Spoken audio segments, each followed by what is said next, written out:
Наши коллеги сейчас находятся в Южно-Сахалинске, где пройдут первые международные зимние спортивные игры «Дети Азии».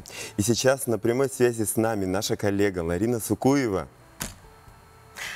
Ларина, доброе утро!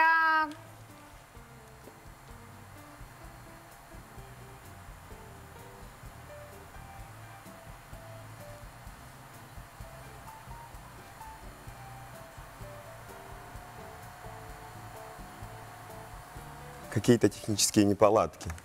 Ларина, тебя не слышно. Попробуй снять наушники, пожалуйста. Мы тебя не слышим.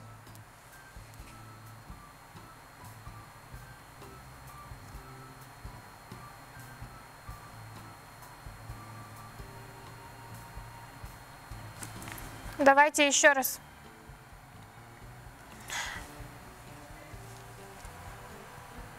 Давайте еще раз попробуем дозвониться, да?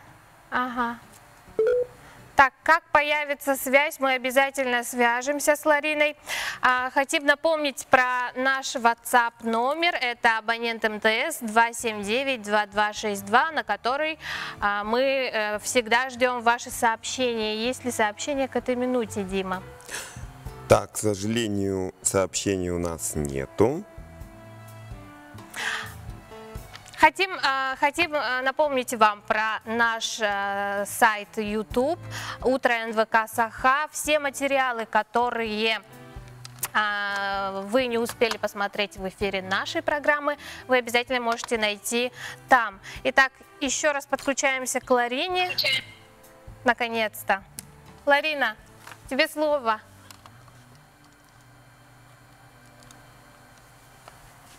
Опять что-то не так, да? Эх. С Новым днем, Республика! О. Доброе утро, Катя, Дима. Слышно меня, нет? Да. Слышно. У тебя очень мало времени, Ларина. Как я уже вчера рассказывала, большая команда сотрудников телеканала НВК Саха-Якутия-24 вчера прибыла в Южно-Сахалинск.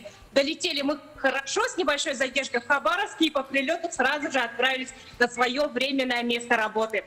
Базироваться эти две недели мы будем у наших коллег, сотрудников областного телевидения, и сахалинцы встретили нас очень хорошо.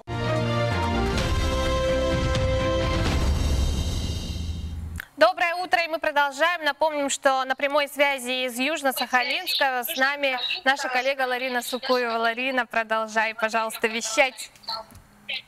Еще раз доброе утро, дорогие друзья. Итак, мы находимся в Южно-Сахалинске, и базироваться мы эти 2 недели будем у наших коллег, сотрудников областного телевидения. Сахалинцы очень тепло нас встретили. Вообще, хозяйское радушие и гостеприимство отмечается сразу. Это было заметно и на первом мероприятии в рамках проведения игр «Дети Азии». Вчера, 5 февраля, открылся лагерь для волонтеров, и на играх не будет задействовано около 1000. Добровольцы будут работать на встрече гостей, как атташе делегаций в медиа направлении и многих других. И большинство из них сахалинцы.